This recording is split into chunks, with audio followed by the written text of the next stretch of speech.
હરિઓમ વિદ્યાર્થીઓ, આજે આપણે સ્ટાન્ડર્ડ 7th ઇંગ્લિશ 2 એમાં આજે એસે હું તમને સમજાવીશ કે એસે આપણે હવે લખવાનું સ્ટાર્ટ કઈ રીતે કરવાની છે. તો આજે હું તમને આ શીખવાડું છું. એસે છે માય સેલ્ફ એટલે કે મારી પોતાના વિશે નિબંધ લખવાનો છે. બરાબર, અત્યારે આ એક શીખવાડી દઉં છું, બીજો હું તમને આપીશ, તમારે તમારી જાતે ઘરે પ્રેક્ટિસ કરવાની છે. હવે માય સેલ્ફ એટલે કે હું મારું જ કહું છું કે મારું નામ શું છે, તો કે ઉર્વી છે. પછી હું કેટલા વર્ષની છું, હું શું કરું છું, અમે ક્યાં રહીએ છીએ, મારા ઘરમાં કેટલા મેમ્બર્સ છે, એમના વિશેની આપણે અહીંયા ચર્ચા કરીશું. તો પહેલું છે કે આમાં કોઈ પોઈન્ટ્સ એ કોઈ લખવાના નથી, આમાં ડાયરેક્ટ આપણે એસે શરૂ કરીશું. કે ફોર એક્ઝામ્પલ કોઈ છે તો કે તમે લખી શકો કે માય નેમ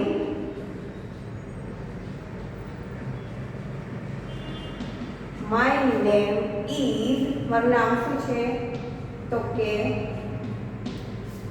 ઉર્વી. બરાબર, એટલે હું મારું અત્યારે તમને કહું છું, તમારે આ રીતે તમારા વિશે લખવાનો રહેશે. હવે છે એમ પછી એમ લખી શકો કે આઈ એમ અ ગર્લ, હું એક છોકરી છું. પછી છે તમે અથવા તો હું એ રીતે લખી શકું કે આઈ એમ અ ટીચર, એમ પણ હું લખી શકું. તમે શું છો, વિદ્યાર્થીઓ છો, તો તમે લખી શકો કે માય નેમ ઇઝ કોઈ પણ XYZ તમારું નામ હોય અને તમે લખી શકો કે આઈ એમ અ સ્ટુડન્ટ. પછી છે તમે કેટલા વર્ષના છો એ, તો કે આઈ એમ કેટલા વર્ષ છે તો કે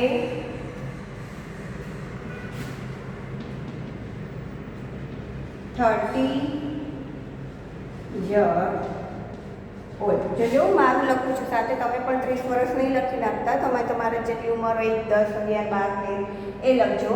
તો શું અહીંયા મેં મારું લખ્યું છે એટલે હું કેટલા વર્ષની છું તો કે 30 વર્ષની છું. તો આઈ એમ 20 years old, હું 30 વર્ષની છું. બરાબર, પછી છે તમે કેટલામાં ધોરણમાં ભણો છો તો કે આઈ એમ, મેં અહીંયા લખ્યું છે આઈ એમ ટીચર, પણ હું મારું લખું તો હું એમ લખી શકું કે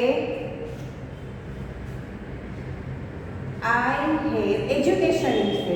હું મારું લખું છું પણ હું તમને હમણાં તમારું કહું છું. આઈ હેવ કમ્પ્લીટેડ, મેં ભણી લીધું છે ને, મારું ભણવાનું કાર્ય છે પૂરું થયું છે એટલે મેં લખ્યું છે આઈ હેવ કમ્પ્લીટેડ. પણ તમારું હજી ચાલુ છે ભણવાનું, એટલે તમે લખી શકો કે આઈ એમ સ્ટાન્ડર્ડ 7. તમે શું લખી શકો કે આઈ એમ સ્ટાન્ડર્ડ 7, હું 7મા ધોરણમાં ભણું છું. પણ મેં મારું અભ્યાસ છે તે પૂર્ણ કરી દીધો છે, તો હું લખીશ આઈ have completed MA BL. I have completed અથવા તો આઈ have completed my graduation. I have completed my graduation.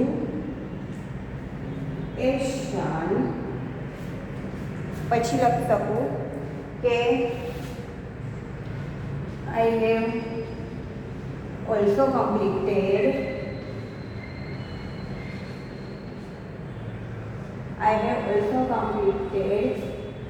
MA એટલે કે master degree and BA and મેં કોમ્પ્યુટર કોર્સ પણ કરેલો છે, તો હું શું લખીશ BA એન્ડ ડાયરેક્ટ એમ લખી નાખું કે PGDCA. બરાબર, તો આ મેં મારું લખ્યું છે કે I have completed my graduation, પછી I have also complete MA BEd and PGDCA. તો તમે લખી શકો કે my name is, for example કોઈ છોકરીનું નામ છે નેહા, તો my name is Neha, I am a student, I am 12 years old. પછી લખી શકો કે આઈ એમ સ્ટાન્ડર્ડ સેવન એટલે કે હું અત્યારે શેમાં અભ્યાસ કરું છું. આઈ એમ ઇન આવશે. શું આવશે? આઈ એમ ઇન સ્ટાન્ડર્ડ 7. હું અત્યારે 7મા ધોરણમાં અભ્યાસ કરું છું. બરાબર. પછી તમે શું લખી શકો કે તમને જે તમારી હોબીઝ છે, તમને જે ગમતું હોય તો I think I like for example તમને કોઈ ગેમ ગમતી હોય તો તમે લખી શકો આઈ લાઈક ક્રિકેટ કે હોકી, કોઈ પણ. બરાબર. પછી તમે એમ લખી શકો કે કોઈને ડ્રોઈંગ કરવાનો શોખ છે, ડાન્સ કરવાનો શોખ છે, તો એમાં ઉમેરી શકો કે I also like drawing and dancing, અથવા સિંગિંગ, કોઈને ગાવાનો શોખ હોય તો એ પણ તમે ઉમેરી શકો કે આઈ ઓલ્સો લાઈક સિંગિંગ છે, ડાન્સિંગ છે.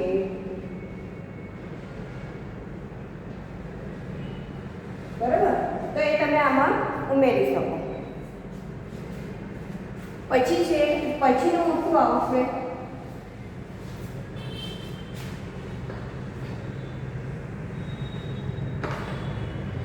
My father. હવે તમે તમારા વિશે કહી દીધું, હવે તમે તમારા ફેમિલી વિશે વાત કરશો. તો કે my father name is, my father name is, જે પણ નામ હોય તમારા પિતાનું નામ એ લખવાનું કે માય ફાધર, મારા પપ્પાનું નામ છે ભરતભાઈ, તો હું લખીશ my father name is Bharatbhai. બરાબર. પછી છે તમારા ઘરમાં તમારા મમ્મીનું નામ છે, અથવા તો તમારા ફાધર શું કરે છે, તો કે ક્યાં કામ કરે છે, મતલબ કે કોઈ બિઝનેસ છે કે જોબ કરે છે, તો તમે લખી શકો કે માય ફાધર ઇઝ બિઝનેસમેન, અથવા તો માય ફાધર ઇઝ વર્કિંગ, કોઈ પણ જોબ છે કે બેંકમાં જોબ કરતા હોય તો તમે લખી શકો કે my father is working. For example લઈ લઈએ કે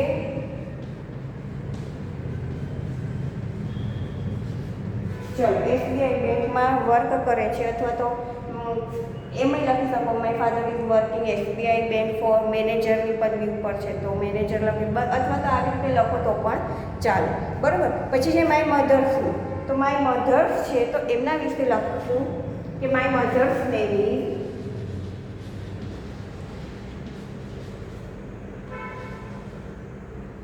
my mother name is તમારા મમ્મીનું નામ જે હોય હું મારું લખું છું. she is a housewife. બરાબર. પછી તમે તમારા મમ્મીનું નામ અને તે હાઉસવાઈફ હોય તો હાઉસવાઈફ, અથવા તો તે પણ ક્યાંય જોબ કરતા હોય, નોકરી કરતા હોય, કોઈ બિઝનેસ કરતા હોય, તો એ જ રીતે જેમ તમે તમારા ફાધરનું લખ્યું એમ તમે તમારા મધર્સનું પણ લખી શકો. પછીનું છે કે તમારે કોઈ નાનો કે મોટો ભાઈ હોય તમારા, તો એના વિશે લખી શકો કે મારે I have a young brother,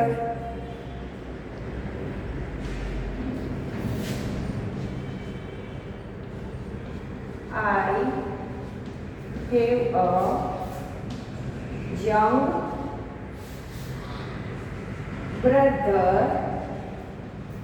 His name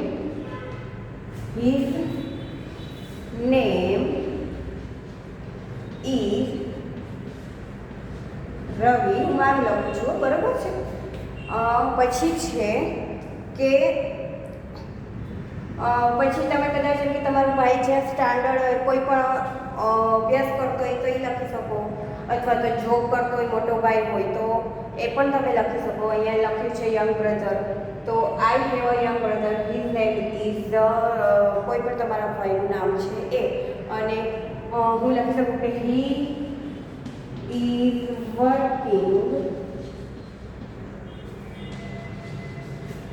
working in IT company as a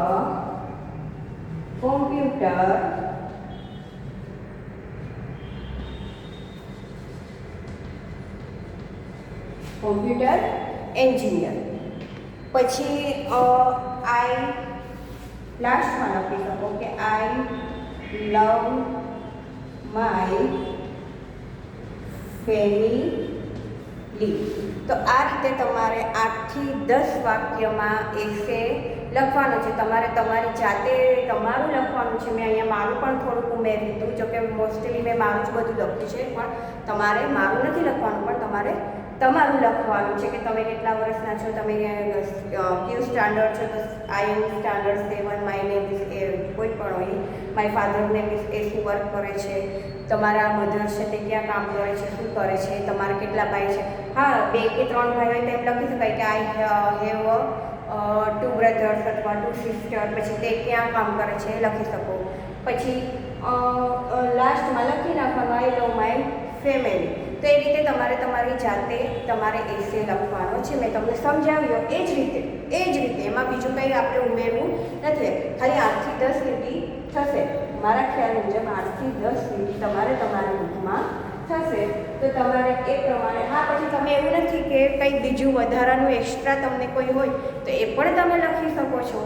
તો એ રીતે પછી એમ લખી શકો કે તમારું ઘર ક્યાં છે. કે મારું ઘર ચલો સાઉથ બોપલમાં છે, તો હું એમ લખું કે હું સાઉથ બોપલમાં રહું છું, I live in south Bopal. તો તમે ક્યાંય રહેતા હોય તો તમે એમ કે આઈ લિવ ઇન ભૂમા, એ રીતે તમે લખી શકો. તો એ તમારે તમારી જાતે કોઈ 2-4 એક્સ્ટ્રા તમને મગજમાં એવા વિચાર આવે તો તમે એ પણ લખી શકો છો. તમે તમારા મમ્મીની કે પપ્પાની કોઈની હેલ્પ લઈ શકો છો. તો એ તમારે એસે મેં તમને સમજાવ્યું એ રીતે લખવાનું છે. પછી એક તમારે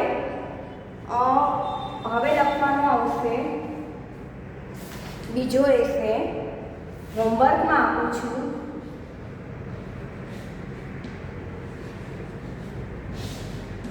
ધ લાયન એટલે સિંહ. સિંહ છે એ જંગલનો રાજા કહેવામાં આવે છે, તો બધાને ખબર છે. તો એના વિશે તમારે ધ લાયન વિશે તમારે તમારી જાતે એવું નહીં કે તમે મને તમારે નિબંધ બુક હોય છે, ચોપડી હોય છે, કે કોઈ બુકમાં આપેલા હશે. હું તો એમ કહું કે ભલે વાંધો નહીં, 1-2 વાર વાંચો, એમાંથી વાંચી લો, પણ લખવાનું મોઢે રાખો, બરાબર. તો ધ લાયન છે એ તમે તમારી જાતે લખજો. વાંચી લો 2 વાર, બુકમાંથી 5 વાર વાંચી લો, પણ પછી બુક બંધ કરી, નિબંધની બુક બંધ કરી અને તમે તમારી જાતે લખો.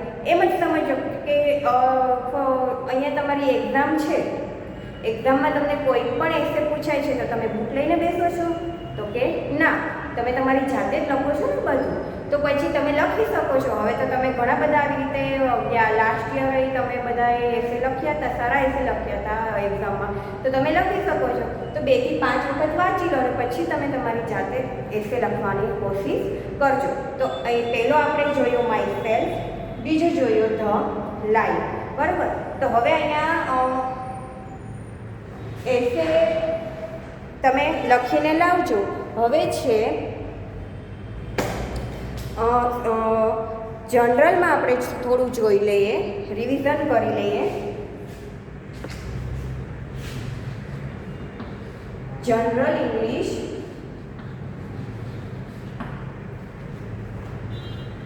જનરલ ઇંગ્લિશમાં જોઈએ તો એમાં છે ચેપ્ટર 1 રિવિઝન.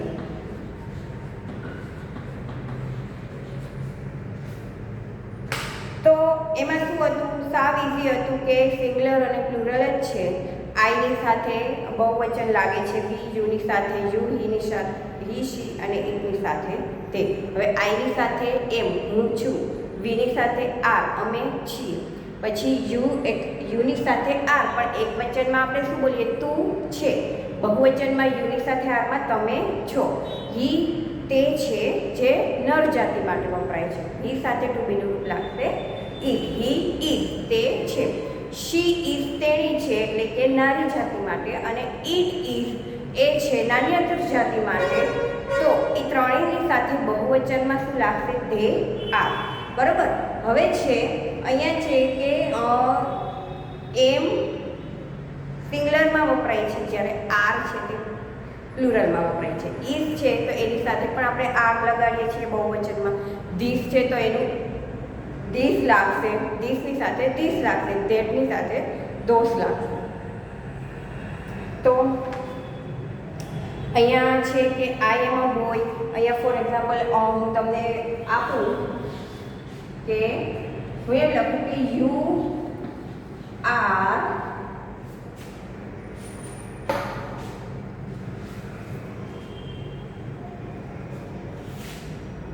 પહેલું વાક્ય, યુ આર અ ગર્લ. બરાબર. આ થયું મેં એ લગાડ્યો છે ને એટલે એક વચનની વાત થાય છે કે તું એક છોકરી છે. બહુવચન મારે કરવું હશે તો હું શું કરીશ? You are girls. બરાબર છે, યુ આર ગર્લ્સ. તો ઘણા લોકો મેં જોયું છે કે એક બહુવચનમાં પણ એ અને એન આર્ટિકલ્સ છે મૂકે છે. તો બહુવચનમાં ખાસ યાદ રાખજો કે બહુવચન જ્યારે બનાવીએ છીએ ત્યારે આર્ટિકલ્સ મૂકવામાં આવતા નથી. અહીંયા છે શી ઇઝ અ ડોક્ટર, અથવા તો આપણે બીજું બનાવીએ કે ઇટ ઇઝ એન એલિફન્ટ. તો આનું મારે બહુવચન બનાવવું છે તો હું શું બનાવીશ? તો કે they are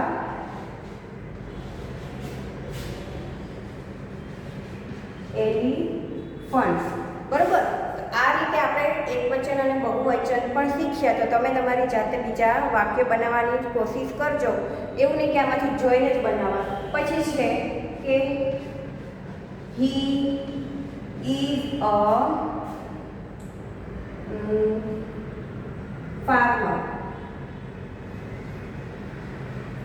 He is a farmer. તો શું બનશે? એનું બહુવચન શું થાય? they.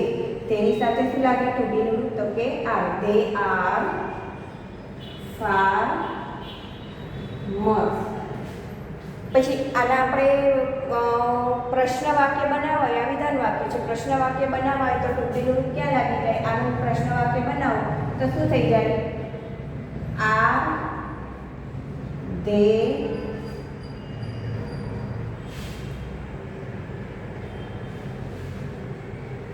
farmers.